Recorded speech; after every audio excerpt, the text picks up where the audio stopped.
voluntarily became sin for us so that he could save us and we could become the bride of Christ. That'll preach.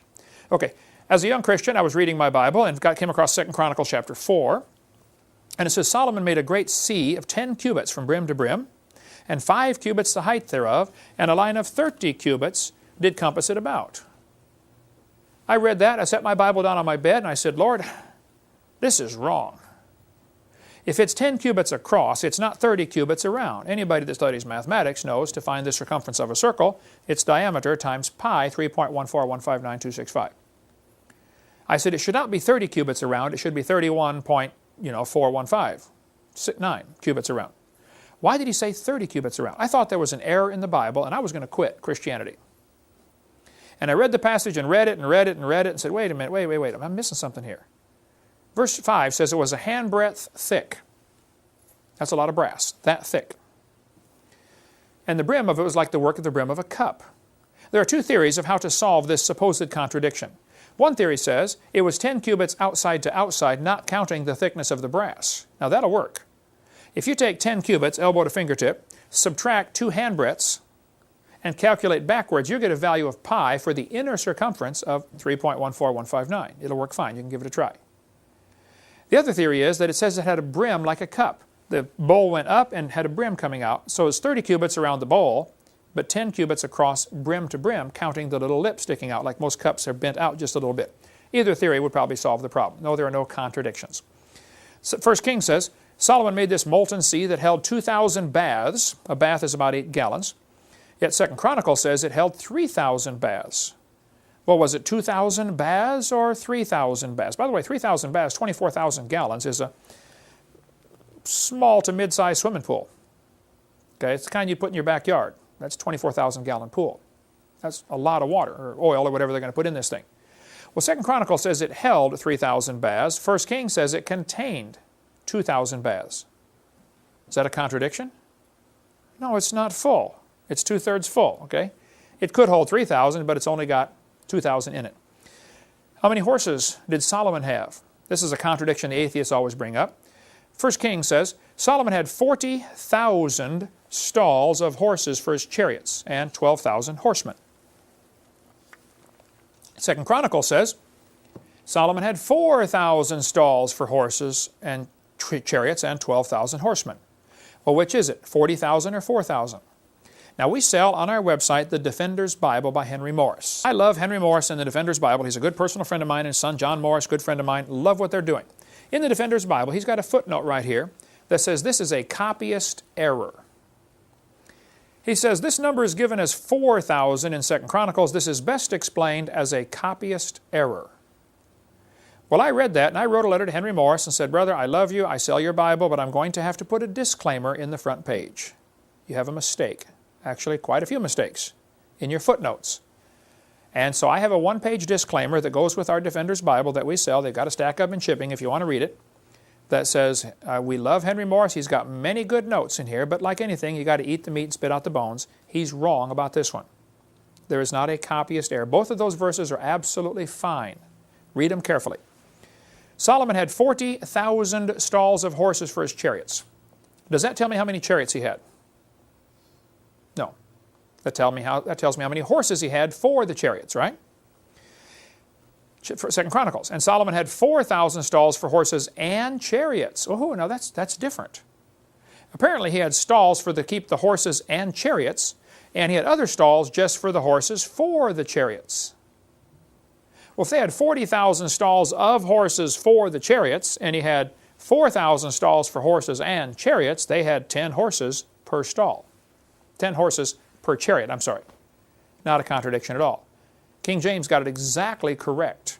10 horses per chariot. They would never put 1 horse per chariot. I mean, 1 arrow takes out the whole tank.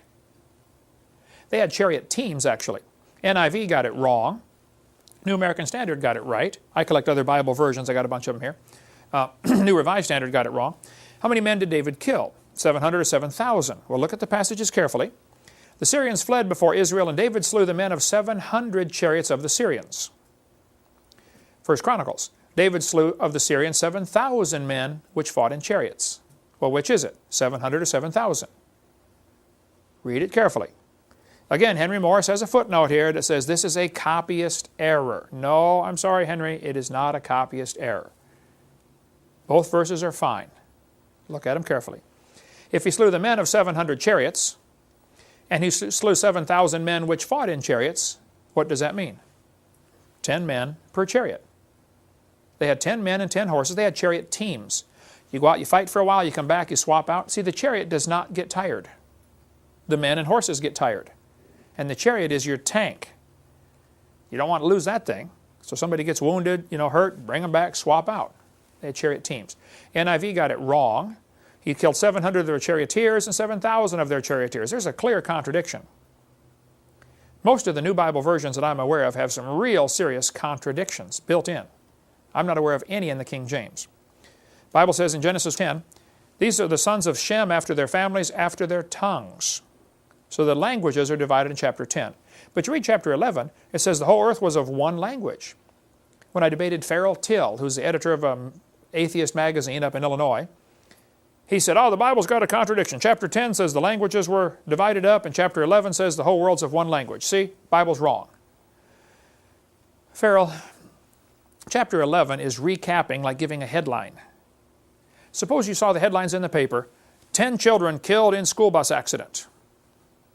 Then you start reading the article, and it says, the bus was driving down Highway 12. You say, wait, I thought they had a wreck. Yeah, the headline is summarizing the story, and now they're going back and giving the details, okay? Chapter 10 summarizes the story, and chapter 11 is going through and giving some of the details. Not a contradiction. Here's another supposed contradiction. How many died in the plague?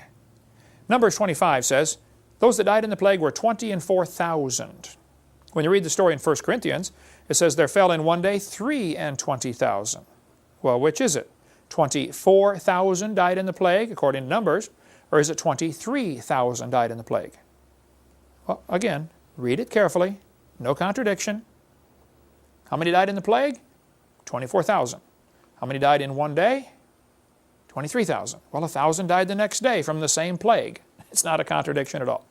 So we go through in our college class quite a few of the supposed contradictions in the Bible. If you think there are some, you can contact our office on our during our radio program. We have all kinds of time. We can take an hour-and-a-half question every day on supposed contradictions in the Bible or questions on creation or evolution.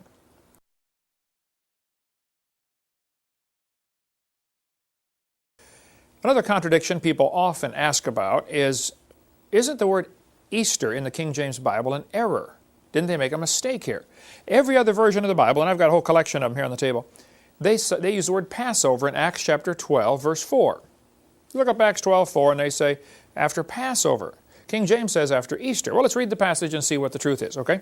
Now, about that time, Herod the king stretched forth his hands to vex certain of the church, and he killed James, the brother of John, with a sword. And because he saw it pleased the Jews, he proceeded further to take Peter also. Then were the days of unleavened bread. And when he apprehended him, he put him in prison, delivered him to 4 quaternions of soldiers, intending after Easter to bring him forth to the people. Is Easter a mistake? All the other versions say Passover right there. Well, let's go back and study the original Passover. In Exodus chapter 12, the Lord said to Moses, Aaron, he said, this month, talking about April, shall be the beginning of months. It shall be the first month of the year to you. Speak unto all the congregation of Israel, in the 10th day of this month take a lamb.